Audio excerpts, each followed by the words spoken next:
Coming up on Cruisin', presented by RK Motors Charlotte.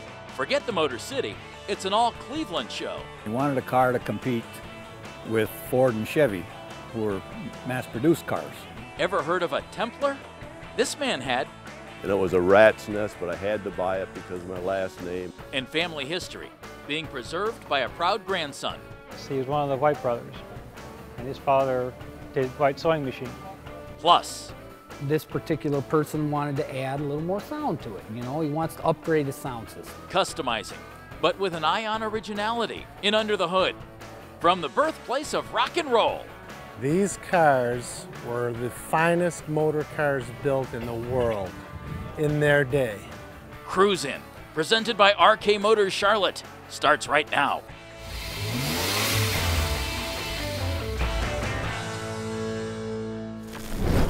Detroit, Michigan, the Motor City. We know Detroit as the home of the American automobile industry, but had history been just a little bit different, the home of the American automobile industry may have been 175 miles to the south and east of the Motor City. Hi everybody, I'm Jeff Phelps, and welcome to Cruisin', presented by RK Motors Charlotte. We are at the Crawford Auto Museum in downtown Cleveland, Ohio, a city that was home at one time to over 90 automobile manufacturers. Some terrific names like White, Stearns, Peerless, Cleveland, Winton, and Chandler. These terrific automobiles in the early 1900s were manufactured in the city of Cleveland. Things changed drastically when Henry Ford started pumping out Fords like absolute crazy in Detroit, and the automobile industry really started to center itself out of Detroit, Michigan. So if you want to see the Cleveland automobiles, well, you have to be a historian. You have to come to a place like the Crawford Auto Museum, or perhaps go to a significant car show like the Glenmoor Gathering of Significant Automobiles, where Cleveland manufactured cars were on display. John, of all the Cleveland cars that are here, this is maybe one of the ones that was more successful because Stearns lasted a little while, and yours is a beautiful example from the early years of Stearns. Where did you find this? Well, I actually bought it from a collector in Michigan who had farm machinery, and he had purchased a group of cars to help somebody else out, and then he grew tired of the cars, and so I was there at the right time, right place. The car looked very much like this when we bought it in 1985. We have done some upgrades. The wheels and the fenders have been replaced to duplicate the original, so that it looks today much more like it did originally than when I did buy it. What do you do with this car now? Obviously, it's a showpiece. We're in the hobby to drive these cars, and we belong to a brass era that's up to 1915. They're very early automobiles, and we exist to use the cars to tour. And we have about 500 members in more than 30 states, and we do 3 tours a year with that club just for the specific use of these cars. It's a right-handed driver, That's even right. though it was made in Cleveland. Most of the early American automobiles were right-hand drive. By 1912 or 13, most had switched over to left drive, I think because big things began to appear in front of them. The Stearns Company has an interesting history, started by a young man when he was 17 years old. That wouldn't happen in this day and age. Well, no, he probably couldn't get a loan. Well, it's a beautiful example, and thank you for sharing it with us. Thank you. Bill, I saw a Templar. I saw it was owned by a man named Templar. I thought, perfect. Must be someone who is related to the folks who did this, but not the case at all. Not the case. But as a guy named Templar, you had to have this, didn't you? Yes, I had to have it. I saw it in Hemmings about 10 or 12 years ago, and it was a rat's nest, but I had to buy it because of my last name, and the rest is history. Did you know the car existed, I knew they'd made Templars, and I'd seen a couple for sale that were quite pricey. But this one was in my range because it was just a rat's nest, so I had to buy it. So you had to buy it, but it meant you had an adventure in front of you. What type of an adventure was this car? Where did you find it, first of all, Bill? I found it from a Paul Ezer up in Buffalo, Indiana. And it was a disaster. And it was a total disaster. What was it like? Because it's beautiful now. Well, paint was pretty well all shot. There was no top on it. The upholstery was all in shambles. and all the wood disappeared or just plain rotted away inside the body. You educated yourself along the way on this project. Yes, I went to McPherson College out in Kansas for a summer session in woodworking and put a top in a 35 Buick. They said I would do it, and I thought, yeah, right. But I did it, and that gave me a chance to come home and tackle mine. So I started taking it apart and, as I say, sending the wood off and getting new wood back. And then it just sat that way for a while. And then my nephews all started retiring, and they said, well, let's do it. So I had it in a shop where a guy actually was working on a submarine to go look for the Loch Ness Monster. So he was in a dream world, and so was I, but we meshed really good in his building. Templar, a Cleveland-based company that wasn't around for very long. Yours is a 23 build. The company went bust in 24. Yes, mine's a 23. In 23, the total production in 23 was 82 cars, and they made one club coupe from what I've been told. But between 17 and 24, the total was a little over 6,000 cars. So there's like 40 of them left. You can't get more of a Cleveland car than a car called a Cleveland, Bob. That's correct. That's a perfect fit for this car show. But it was actually made by a different company.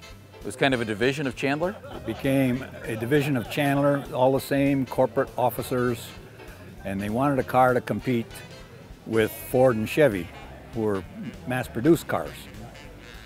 They didn't want to do it under the Chandler name because they didn't want to drag the Chandler name down because they made big cars. So they formed another corporation, called it the Cleveland car. It was a smaller car and less expensive. This was the last year of existence for the Cleveland in 1926. That's correct. It's a beautiful, beautiful car. If you notice the radiator shell, well, in 1926, when they stopped making the Cleveland, went out of business, and you owned an orphan car, like a 1926 Cleveland, you could take it to a Chandler dealership, and for 75 bucks, they'd put a Chandler shell on it, so now you didn't have an orphan car. Well, wasn't that nice of them? Yeah. Where did you find this, and how long did your restoration take? Well, I found it in a barn on Colorado Avenue. A friend of mine been watching this car for years, and he stopped into that barn, and he just wandered through it and tell the owner, I'm going to look at the cars. And the owner says, okay. So, and he kept trying to convince me that I had to have a car to restore. So I said, I don't have time, I don't have a place to work. And then one Sunday at a church picnic, he said, Bob, if you're really interested in this car, I think we can buy it. I saw the owner on the top of his roof replacing it. And he may need money. May need some cash. May need money. How long ago was this, Bob? This was back in 1977. Wow. So you've had this car since '77. What was it like at the time you purchased it? When I dragged it home, I took it off the trailer, put it in the driveway, my wife and others said, you're going to do what with that? It was not very good. There wasn't any top on it. The tires were flattened out. The wood spoke wheels looked like they really needed to have some work done to them. And it took me 10 years to restore it because there wasn't very much information out there. Mm-hmm. And eventually we got some information by starting a Chandler Cleveland Club. Well, you told me it was the first car you ever restored. You certainly did a nice job with it. Thank you. Thank you. Sure, it's a showpiece now. However, I remember my father dismantling this car on the back porch of our home. It's next on Cruise In, presented by RK Motors Charlotte. World-class collector vehicles. That's what RK Motors Charlotte is all about. The finest in classic, muscle, and high-performance automobiles. The design and excellence of the 1930s and 40s. The chrome of the 1950s. The muscle of the 1960s and 70s, and much more. RK Motors is the one-stop shop to sell your car, add a new prize to your collection, or restore an old friend to past glory. Learn more about RK Motors Charlotte at rkmotorscharlotte.com. Now back to Cruise In, presented by RK Motors Charlotte.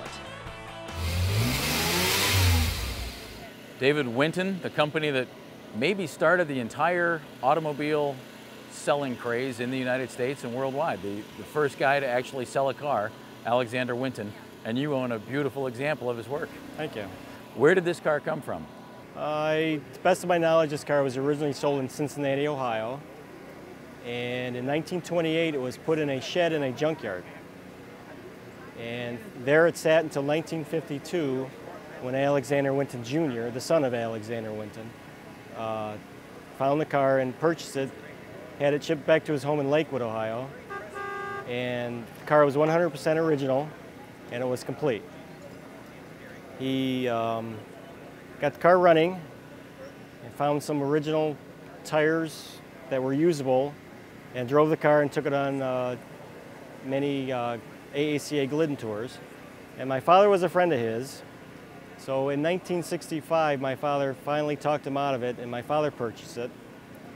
And as a child, I remember my father dismantling this car on the back porch of our home. And then in 1976, the restoration was started. It was completed in 1977. It is a 100% complete, authentic car that has been restored. And some unique things about the car is that it is a convertible limousine, whereas it is a limousine, has a chauffeur's divider, but the chauffeur's divider is removable. The pillars and posts between the windows and the doors are removable and store in their own trays behind or underneath the rear seat. Wow. And you have an open hardtop touring car. And Winton was known for the bodies have a main electrical connection box, so you could switch your body. You'd have a summer body and a winter body, so you could store your winter body in the summer and vice versa, and change your bodies. How has history treated the Winton, David? It has done very well, but I don't think that has done it enough justice, because Alexander Winton and another gentleman were the first to cross the United States in 1903 in a Winton. And I looked through a number of magazines and books and articles where they'll mention other early manufacturers, and you'll never see a word about a Winton. So in that regard, sometimes yes, sometimes not. They get cheated a little bit. A little bit, I believe, yes, because it is a high quality automobile.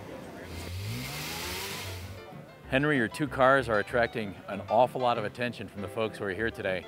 I think the most interesting aspect of it, the man who built these cars, your grandfather. Yes, he was one of the White brothers, and his father did White sewing machine. And they went from sewing machines to automobiles. Well, they diversified. They had an automobile department, but the sons were kind of interested in striking out on their own. So with their father's help, he allowed his son, Rollin, who's the engineer, to build a car in the second floor of one of their sewing machine plants. Of course, they had all the machinery and the ability to cast, machine and design the different parts. So when they built this car, they actually built 50 of them. The steam car. Well, they built a batch of 50. This is the only survivor of that batch that's known. And they didn't sell them. They drove them for 6 months and didn't sell any to the public until April of 1901. So they were interested in protecting the reputation of the parent company, which was the sewing machine company, because it would hurt sales if they put out a second-rate product. Where did you find this car? A friend of mine had it in Chickasha, Oklahoma, so I was able to get it from him. I want to keep it original. It had been changed out a lot. This car has a lot of miles. I've been putting correct parts back on it. I tend to get it running eventually, but it's a little bit here, a little bit there. I'm just being very careful. I've had people interested in it, but I know they wanted to restore it, and that would just spoil it. So I like to keep it original, because if you want to see an original one, there's only one that you can look at, see how they had it. The 1917 is also unrestored. It's been worked on a little bit, but it's in original shape as well. It did. That was about the last year that they built Whites. They actually built some in 18. This one's a 17. Walter kept that car because it was World War I and they went strictly over to truck business, so they stopped building cars. So this one he kept because it was the last of the cars he had built. And it was his car? It was his car. I have the factory photos, I have family photos. This is a one-off body, it's a full custom body. The tilt steering wheel, the little fold-away, you've seen variations of that since, but that was pretty unique at the time and very innovative. Well, that's Roubaix for you. He was an innovative guy. He liked small doors, so he didn't like big doors unless he had a big car with big doors. Roubaix he was Belgian. He was an innovative guy. His car also has a disappearing top. It folds into the deck, and the deck comes down so you don't have the top flopping around. Yeah, he favored what's called a cloverleaf style, which is separate front seats, almost like buckets, that are separate in between, so you could actually go from the front to the back of the car, the rear seat to the front seat if you wanted. You never had a chance to meet your grandfather, Walter? No, he died from an auto accident in 1929 when my mother was 3 months old. What does it mean to you that you have carried on kind of the family lineage by owning whites and taking good care of them? It's fun and it's a challenge because there's no way that I'll ever approach what they knew about them. So to me it's an adventure because there's no one around to ask and you have to learn about it by experience, by working on them. So it takes time and it's an adventure. Let's hear it and not see it. You're cutting a $400 panel. You know, one mistake. Making it sound great and look as original as possible in Under the Hood. Cruise In, presented by RK Motors Charlotte. We'll be right back. RK Motors Charlotte wants your classic car. Let our consignment professionals take the aggravation out of the selling process for you. With an established international customer base, the RK Motors Charlotte consignment program has a 90% sell-through rate.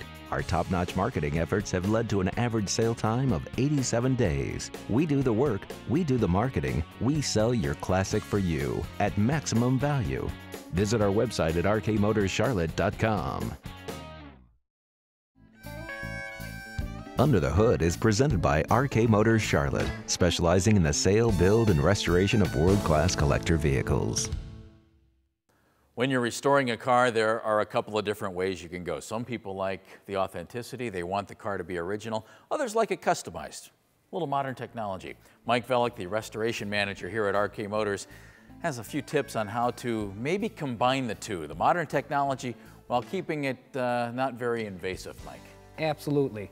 Jeff, what I've seen, you know, my personal preference, I love this beautiful, nice, clean panel. You know, it's a nice looking door panel. Nice aftermarket panel, reproduction of the original, just looks great in there. But this particular person wanted to add a little more sound to it. You know, he wants to upgrade his sound system. Big time modern technology sound system. Absolutely. And one of the upgrades that you look at most modern cars nowadays have speakers in the doors. So what I want to do is I want to recess this speaker into this panel to make it not look so... Make it blend in as much as possible. Blend it as best we can. So what I'm going to do, I'm going to give it a quick mark here with pencil, which will be very hard to see, but I'll be able to see it. It's beveled out. If I cut that and I set that nice and flat in there, right, I'm going to see a gap. So that's where I want it, but now I want to measure it on the reverse side, because as you can see from my previous mark, how much smaller it is here. Yes. And now when I cut with my razor blade, I'm going to know I want to recess it back, so I can push this up as tight in there, and that panel is going to lay as flush to this top edge as I can make it. So that's what we'll start at now. So we will start just off my line.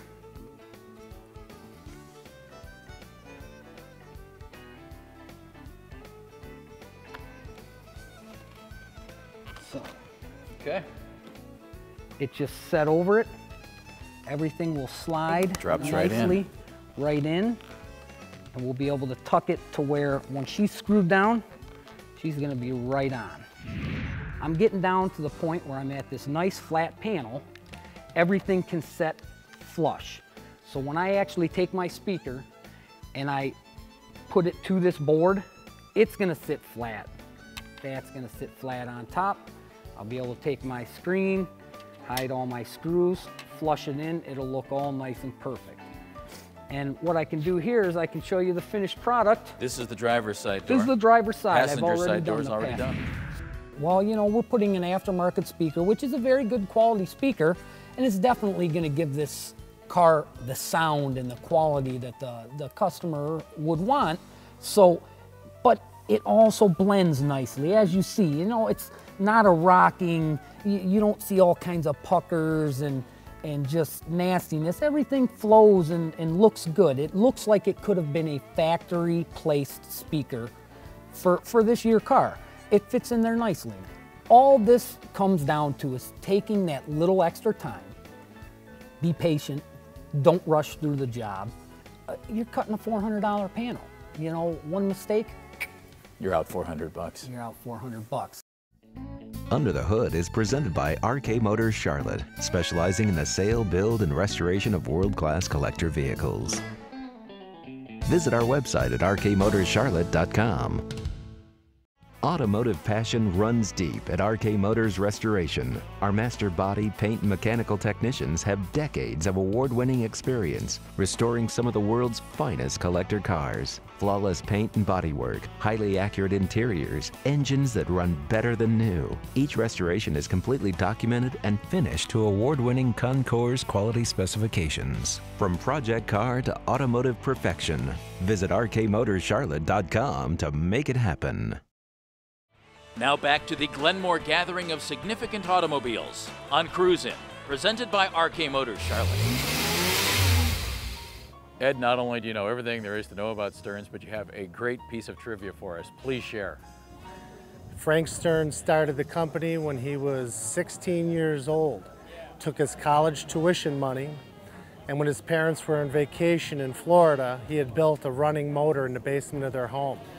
And when they returned home, he showed his parents and they lent him $1,000 to start the FB Stearns Company.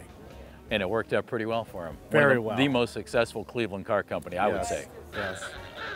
33,000 were built from 1896 to 1929. There's about 115 to 20 left, 20 of them being Stearns, the balance being Stearns Knight, which denotes the sleeve valve motor. Ann Barnes, who owns this car, is the granddaughter of Frank Stearns.